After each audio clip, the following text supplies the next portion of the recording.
So welcome back to a trade behind the build, and me and Al are in the mud, metaphorically and real life. Basically, we've come down to the yard because we're going to focus on this area of our business once and for all and get it profitable. And if it's not profitable, get it gone. So yeah, Al, explain why we're here. We're trying to do a case study to test the model on the processing side. So we split the whole grabs and aggregate side into 4 sections. 1 primary, 2 the grabs, 3 the recycling element, and 4 tipping. So each element we want to stand on its own and price it all. So we've done the primary and we've done the grabs yesterday. Today the case test is to do the recycling element. So we want a time when mixed load comes in of hardcore and soil. We want a time how long it takes us to process that one load, how much material on average we get off it, whether it's sellable, recyclable, hardcore, or sellable, recyclable soil, and then work out how much we can earn off that, and then how much it's cost us in time and machine operation to get that product. And then we can do a case study whether it's worth us going, you know what, we'll just go and tip it, or we'll process it. So that's the payoff now, isn't it? So, ironically, it's actually really nice today in Manchester. It's like summer, but... You like the mud, don't you? No, I hate it, mate. Alex has learned pretty quickly that I love the idea of having this yard, but I don't actually like being here in the mud. It just depresses me. But it is what it is, and we are where we are. So what we're doing now is we've put Dale in charge of basically doing a little bit of R&D, research and development, and see what the best setup is to run this yard. So we've brought the trommel back out. Now you'll remember the idea of buying the trommel originally was because obviously most of the stuff we're getting on the mixed loads is sticky, hardcore, with wet and mud all wrapped around it. What we want, our gold, is the hardcore so we can crush it and sell it as recycled products. But with our K4, which is amazing, it's just not cleaning it off enough. So we're thinking... Yeah, because what's happening is when they're just loading straight into that hopper there, when it's coming off the end, you've got hardcore mixed in with like bits of turf, bits of lumps of soil all put together, bits of clay as well. Whereas that trommel cleans it down to a little bit more better than that. Yeah, it is. I mean, I think that's just something that's come out of the bucket, but the idea is that it'll intercept as much of the hardcore as possible before it goes through the K4. But again, we're not wedded to this setup yet, but we're just going to work with the tools and the space that we've got. What we've decided is we're going to sort of set that stuff that we've got processing to one side for now, and we're going to have a defined tipping area which is here, and we're just going to stay on top of this pile for now. Look, you can see this is typical for us. A lot of hardcore, but most wet, sticky mud. Now it's not clay, so in theory it's recyclable, but if it's wet, you basically you can see the bits of grass there, so that's what them bits of grass there is what goes through and comes off the end of that and gets mixed back in with the hardcore, which is why we're trying to trommel through to get it through so it's cleaner coming off both ends. Yeah. Right, so what you've got happening here is we're just doing a bit of an experiment. We're loading the grab, my beautiful new Scania, which I'm not 100% sure about, with a typical load, and then we're going to time how long it takes to put it through our new setup. So if you come round here, I'll show you roughly what we're trying to experiment with. So I told you we've got the trommel there. Now the trommel's got 50mm punch holes in it. So in theory, all the big oversized stuff comes out here off the drum. I'm not sure, has this been through the trommel yet or not? I was going to say, it's quite wet and sticky, isn't it? So it'll come through there, and by the time it's come through there, you'll have a lot of the really bad sticky stuff through it. But then, the smaller stuff, which is like 50mm down, will fall through there. And again, that'll still have some mud on it. It will then drop off this fines conveyor here into, or onto, our old trusty conveyor, straight up into the K4. Where have you gone, Hollywood? Where are you, brother? Oh, straight up into this here, and this has got a shaker deck on it as well. So again, it's got another chance of shaking the mud, and that's very aggressive, that. And in theory then, it will fall down through here. This has got another mesh, which is 40mm down, so it should basically fall back through. And by the time it's been round a couple of times, it should be clean. Now, what we need to work out is, if it is clean, we don't want it to keep going round. So then we've got to work out how, Alex, that's the point. I just thought thought about that there, right? So it'll go round, we'll end up here with like 40mm stuff down, but it'll just end up going back down into the trommel, won't it? That's what we, Dale seems to think that there's not much of it, but we'll see. We'll see. We may have to just redirect a little bit of it off. Yeah. And just there, look, again, look, this is what we turn up to. This is why me and Alex are really going to spend a lot more time. This is the second time this has been broken now, and it was never reported to us. So, needs sorting. I don't want plant like that. We can't send that out to site. It just looks unprofessional and it's dangerous. So, again, so yeah, going back to that, yeah, we did flag that there's going to be some elements of a recycling. Yeah. But let's see, test it. And obviously that's not running full capacity. Yeah, and there's actually a problem with the trommel at the moment. So I'm trying to ring Gavin at Spitfire. In fact, I'll try and ring him now. Come on, Gav. Can't believe he's letting me down on YouTube. So yeah, he'll ring me back. But basically, the trommel is stopping, and it's like it's underpowered, which it shouldn't be. We've basically mothballed that for 12 months. Watch that Scania. So we need that to be sorted, because there's no point in having that if it's stopping every 5 minutes. So the idea is this whole operation, we want to make it work with as fewer people as possible and just machines. So, and build it like a process, so essentially product can come in one end, go out the other, sellable. We don't sell that, do we? No. Or soil in a way. I was thinking, I don't know whether it work or not, but I know you put a thing on there, didn't you? So say when we work the timing out, the output's not good enough on that trommel. For example, the output's on this, we know fast as don't we? But the reason why we don't use it is too much goes off the end, and that's too big, innit? Yeah. It's too small. That's too small. Now, when you got a small one fitted, didn't you? Yeah. So that means it's got a 10mm, yeah. So if that was made bigger, so that you had it made your hardcore clean, and all you focused on was hardcore, not soil. So you didn't focus as much on the soil element, and you just brought the little screener in for there. Yeah. The soil screener on that end. Do you get what I mean? Yeah. Because at the minute you put that on, so that's better, haven't you? Do you get what I mean? Yeah, we know we put that on because the wet soil, our little screener won't screen, that little screen deck won't screen wet soil. Yeah. Yeah. Yeah. So but you put that on so that the soil element was better, weren't you? Yeah. But at the minute we're not. The soil's going for free, innit? Because we're getting rid of it. Yeah. Our sellable product really is hardcore. Yeah. So we focused on hardcore instead. Yeah. For volume. Because if the trommel can't do the volume that we want, when we do the test. So what you're saying is take that mesh out for the soil, so then what comes off that belt will be the 40mm down.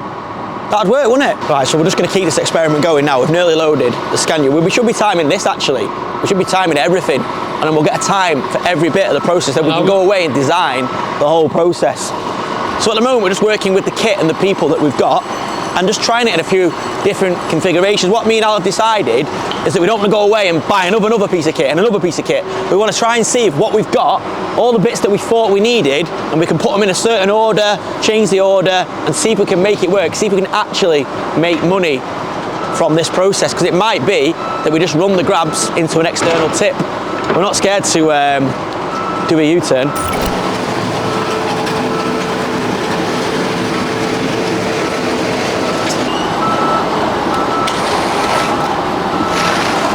Yeah, so do this, and then let's just fill that on its own and see what it looks like without the trommel. Yeah, exactly, and see what, Right, so we're getting everything set up for our first experiment. Mr. Riddick's going to make notes and do the timings. I'm just going to... How do you know I'm doing it? Well, you're the clever one out of the two of us, we've worked that out. But whilst we're doing that, let's have a look at Project School. Adam and Eve and Mike are now finishing the brickwork package there, finally, and we're getting it ready for the roof to go on. So let's nip over there and see how we're getting on. And then come back here and we'll give you some... we'll see us playing in the mud.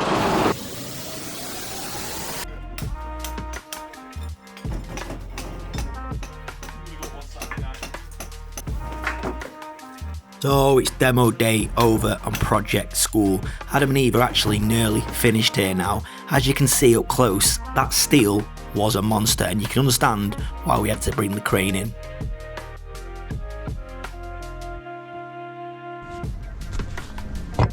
Let's have a little dive into some POV porn.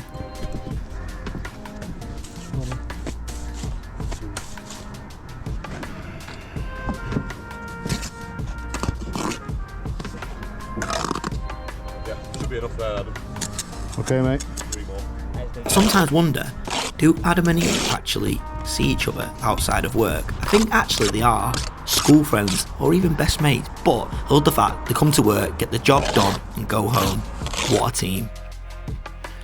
Lifting a nice heavy concrete lintel into place. Looks safe, doesn't it?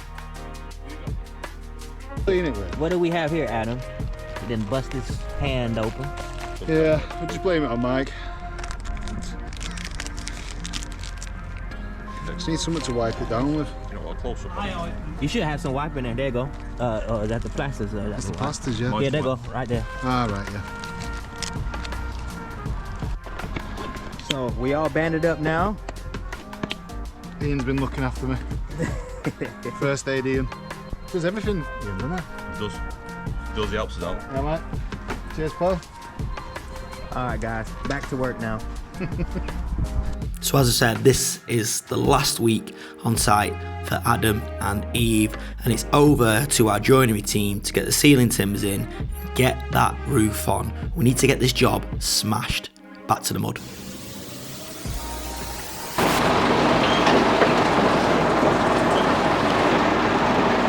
So it's the little nuances like this that we're trying to iron out. Is like, where best to drop the load? Where do we want to tell people to do it so it gives us that optimum opportunity to get it off the ground and into the processing as quickly as possible? What are you thinking about documentary style, by the way? What's interesting is the retention. Yeah, I know, yeah. The retention on last week's episode was amazing. So what that means is on YouTube, you'll notice like you do something and let's say whatever the title is or the thumbnail is, you'll see that people look to that bit and then they'll watch it again and they'll go back to that bit, so you'll see spikes. Whereas on last week's, it was really consistent. It was actually higher than we normally get as well. So the people that started watching kind of stayed watching throughout, and that might just be a coincidence. But Did you film the tyre getting changed? No, yeah. Nashville style? I know, yeah. Yeah, we should have done, shouldn't we? Yeah, another tyre. But yeah, it's showing some battle scars out now.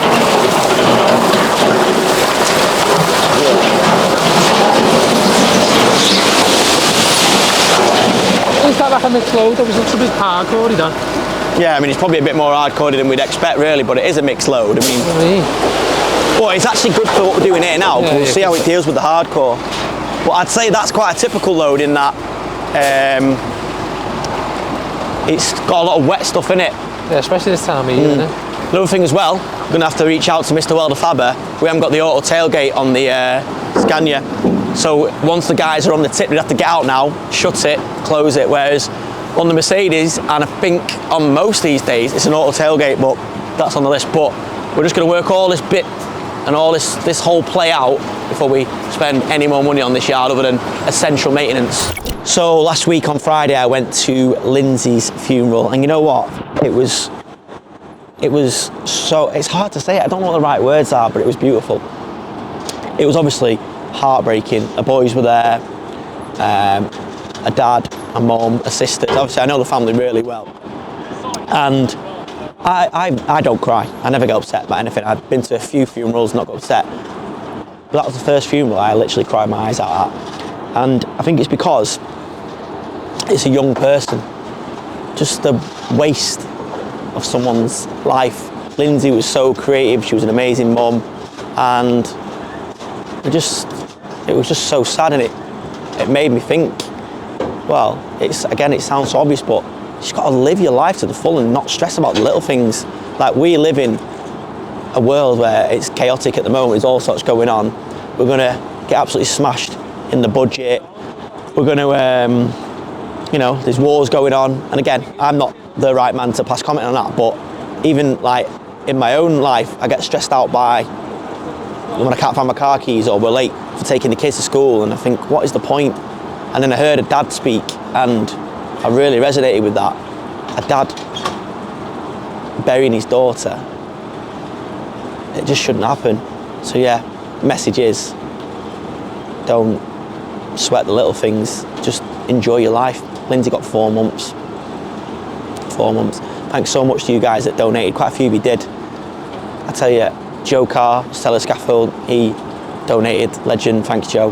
a couple of other YouTubers, and just a couple of you random ones. There's quite a few anonymous ones as well, and I really, really appreciate it. It's all going to Lindsay's little boys, Francis and Gabriel. Right, let's go to Project Amherst. We're well on with that job. I have no idea what's happening, but Hollywood has told me he's got some stuff in the can, man. So let's go with Project Amherst. Right, away from the mud and back to the POV footage. What do you guys think of this POV stuff? I think it's really interesting because you get to see what each tradesman does and how they work. Here we've got Mark, our floor layer, mixing up some screed. It's a messy job, but Mark makes it look easy.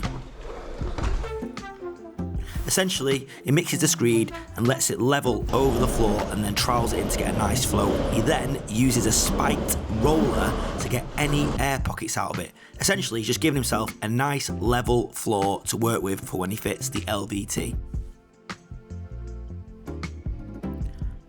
I must say, I really love our team. We've worked with Mark now for probably 5 or 6 years and he's never let us down. He does all our floor laying. He's actually worked on my house.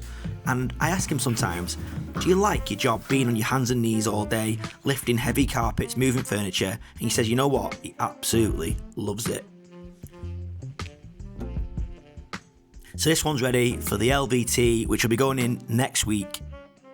Now, back to the mud.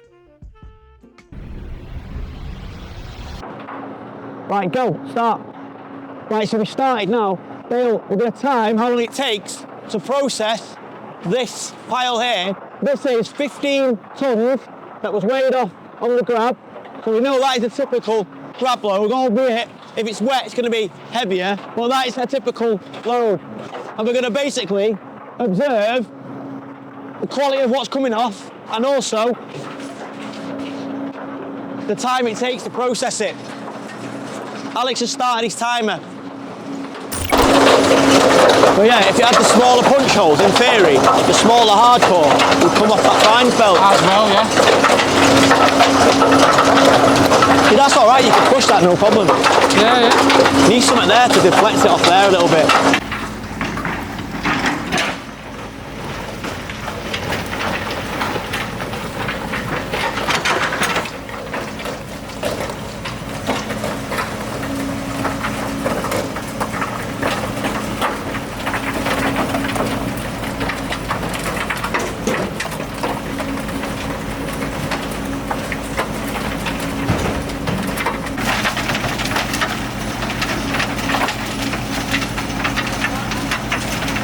It's clogging up now, and basically that there is firing that mud back out onto it anyway. So is it even worth that? We wasn't doing that yesterday, but that was probably fresh stuff coming in. Yeah, and the minute if working with the fresh stuff, yeah, I think it will work. Yeah. Oh, so we've stopped for a bit now because basically what's happening is the infeed belt on this trommel, which is made by Spitfire, keeps stopping. So we don't know whether it's because the product's too wet or whether there's an issue with it. Apparently it didn't used to do this. So now we've got to stop, clear it, and then start again. So again, we were just saying, so how do we stop the clock or do we just keep it running because this is what's going to happen? But this there now, this is production time that's being paid for. And then what's happening as well is the mud that we're trying to get rid of is still waking its way through and gathering here. This is meant to be, you know, clean-ish hardcore. It's never going to be perfectly clean because it's wet mud, but it's just times like this where you think, is it actually even worth it? Are we just moving mud about? But we'll carry on. So me and Alan just working on a few different ideas there about where best to place the certain bits of kit, and Al's just made a really good point, is that really you want to be loading your fastest and your biggest piece of plant first, so i.e. the K4, and then your smaller bits of processing, i.e. a little crusher and the trommel would come off that. So we're talking about now maybe moving the trommel to come off this oversized belt here, because the only reason we've got the trommel there is just to try and knock as much mud off as possible. That on the hardcore, yeah. Off the hardcore, but that doesn't necessarily have to be at the start, that could be at the end. So yeah, this is it, that's what I mean, research and development. Right, so we've stopped the clock at 4 minutes. Basically, we fixed the issue with the trommel. We think the reason the belt was stopping, we had to tighten that up. But our little old conveyor, moving a bit, Hollywood, I don't want it to get flattened. Our little old conveyor won't take the extra load, so now Dale's trying to tweak that. So yeah, we're just pausing it and we're waiting to get set back up and we'll go again. Over in our other business, Preferred Joinery, the one that Al heads up, it's a big day for us today. Al shouldn't really be here, he should be over there, but tell us what's happening now. Yeah, it's all happening. So if anyone's been watching the Preferred channel, you'll see, or been seeing that we're buying all the new machines, the CNC and the four-sider. So that's on its way up now from Cannock up to Liverpool. So it should be there in the next half an hour, I'm told. So will that be in this week's episode or next week? Next week. So you'll see a little preview now for the people who are the avid fans of both channel. You'll probably see a little bit of preview now as this is out now. Yeah. And then next week, the full version will be out for. So what we do, if you don't know, YouTube lets you do a collaboration now, because obviously it's all under one group of businesses. The two channels are linked as a collaboration. So if you should be able to click on Preferred's channel from here and go and watch the videos. And it's great, it's more like this, but with timber and wood and cleaner. Still machines going on, but not muddy machines. But that business actually makes money. A bit. Come to my favourite spot. Well, it used to be my favourite spot. Just trying to observe it from a distance. You can see all the actual bits and pieces here, but it's increasingly frustrating. I know I said expensive, but that's the truth. Expensive and frustrating.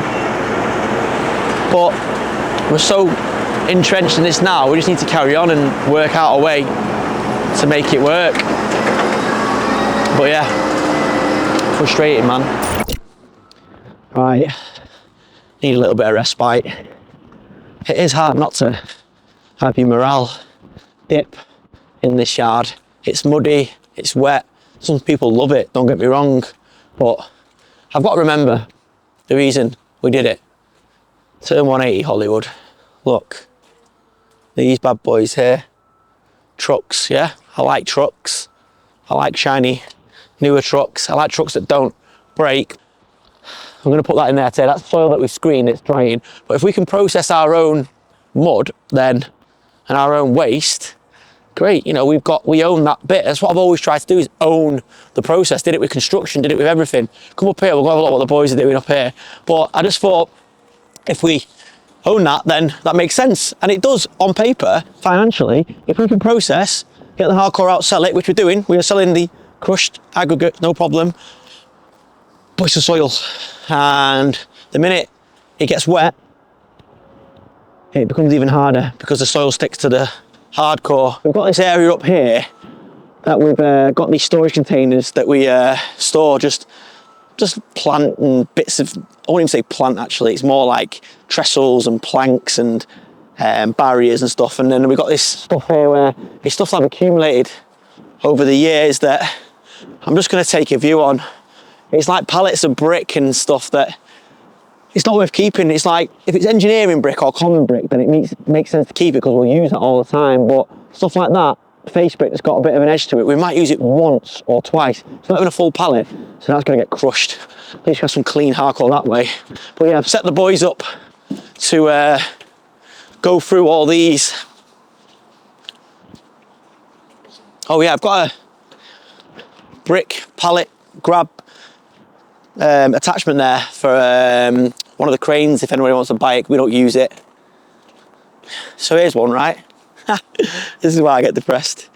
So I bought fiberglass ladders for the lads to use, and there's the top of one, and the rest of it is buried. Oh, I'll tell you what, it's soul destroying.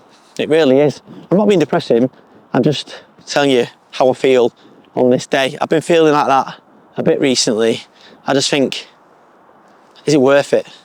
What's the point? And then I come back to doing the YouTube, and sometimes, you know, we want to create the content, I want to tell the truth, but sometimes I can't be. I'm not in the mood to do it because I've got so much going on behind the scenes. Obviously, we're building Preferred Joinery, as we talked about. We've got a portfolio of over 30 houses, and each one of them houses has got 6 students in. We're trying to fill them for next year. We've got developments that we're trying to finance ourselves, like Gsy, Project Gsy and that, and it's all that pressure. And I've started to think, maybe because it was my birthday last week, he's like, is it worth it? Like, what's it worth? Like, and I think about Lindsay and that, and I think, you know, we work this hard for what? For more stress. But I've been here before, and like I said, people used to say to me, no point in starting a building company, son. There's too many building companies about there. You don't know anything about building, son. And then we managed to build one of the biggest building companies in the area, and that, you know, is a really good business. But then sometimes I've put pressure on that business to do vanity projects like this, but we're not giving up.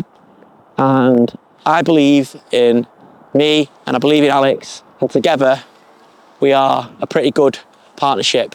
So yeah, having a bit of a lull, but we're all right. So thankfully, we have still got a lovely construction company, and it is still just about profitable, even though it's propping up all these little ventures.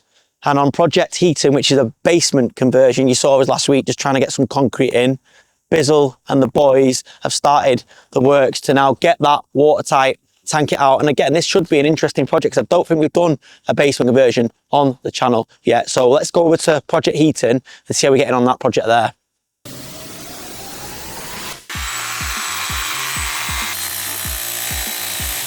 From standing on muddy ground to going underground, Project Heaton, and as I've said, I love doing basement conversions. I think I've done over 100 throughout the years, but we've not done one for a while, and I'm not sure we've featured one on the channel.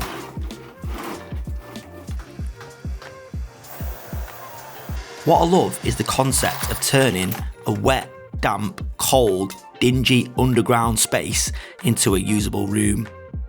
It's so effective. Essentially, all we do is create a watertight balloon. It's not actually that complicated, but a lot of contractors don't like doing them, but I just adore them. You know what I'm going to do though? I'm going to hand over to the expert and let Bizzle explain more. Hi guys, welcome to Project Heaton, where it's a basement conversion obviously. Last week we put the slab down, which has to be nice and level, because what you do, you have a guttering effect that goes all the way around the perimeter of the building. If you come next door, we've actually started doing the tanking, and basically what they've worked out over years, instead of trying to keep the water out, suppress the water, you can't do that. The water's going to come in anyway. So what we do now, let the water come in, it comes down the walls, if there is any, it runs underneath the floor and into a tank that's in the corner, and it gets pumped out. And that's the best way to deal with it, because you just can't keep the water out. So what they've done, they just let it come in, and we deal with it once it comes in. It gets pumped away, and that's it.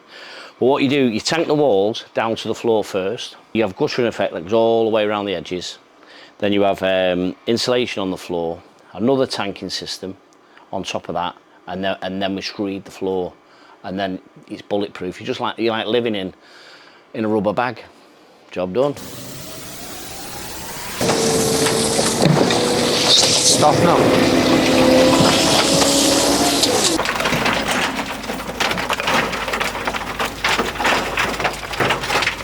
Back to our experiment. What we're trying to do, well, what I've decided is that it's not working. So now our antique conveyor is basically not really fit for purpose, not in this respect anyway. So we're just going to carry on using that. It's perfect, that picking up the smaller crush stuff off the crusher and then divert it around the pallet. So we're taking that out of the process. We're just going to try and use the trommel standalone. And what we're going to try and do is time the trommel against the K4, but then also see how clean the hardcore is coming off the trommel compared to the K4. Because we might find that that is just no good, and we just get rid of it. It's just not fit for us, and that does the job. Or we might find that we don't need that, and we're all right with this. So let's start the clock again, and we're going to see if this makes any difference. So now you can see we've taken that conveyor out of the mix there. We're basically just getting slop off that. It has got stones in it, and it'd be amazing if we could extract those stones out of it, but we're fighting a losing battle. So basically we're just gonna try and take the hardcore and nothing else. So yeah, it's just an experiment really to see which way works for us, which way is the most cost effective. But essentially, we are just moving mud around and around and around.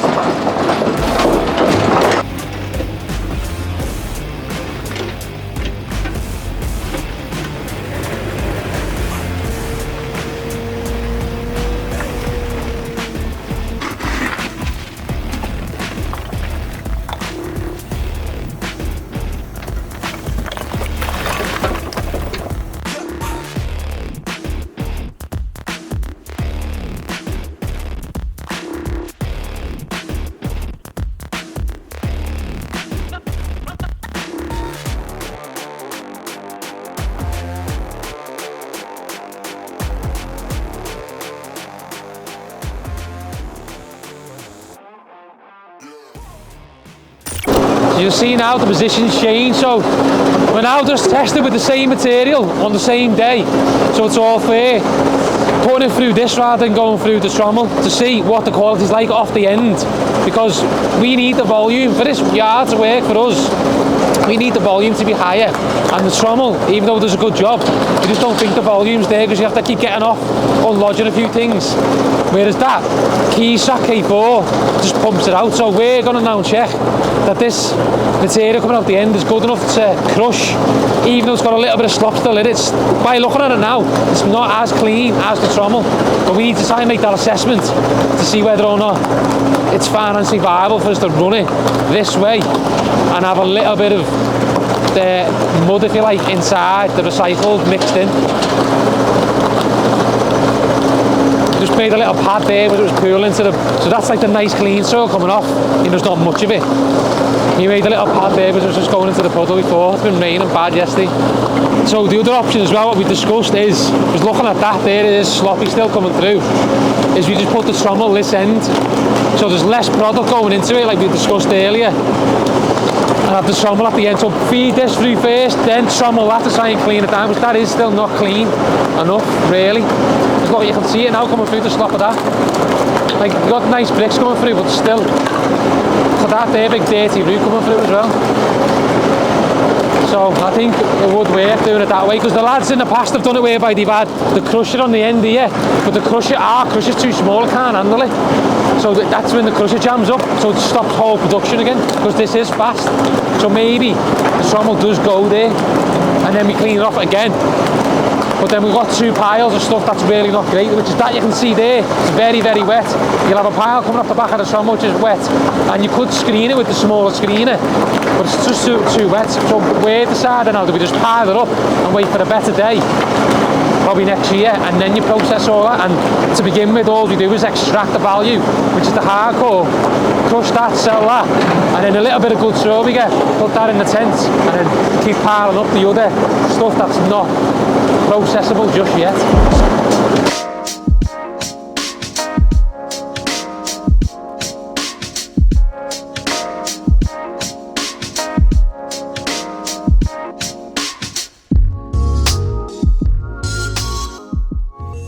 So I'd say that's pretty much it for this episode. We've learned a few things. We've learned that maybe the trommel isn't just quite right for our process and the way we're running it.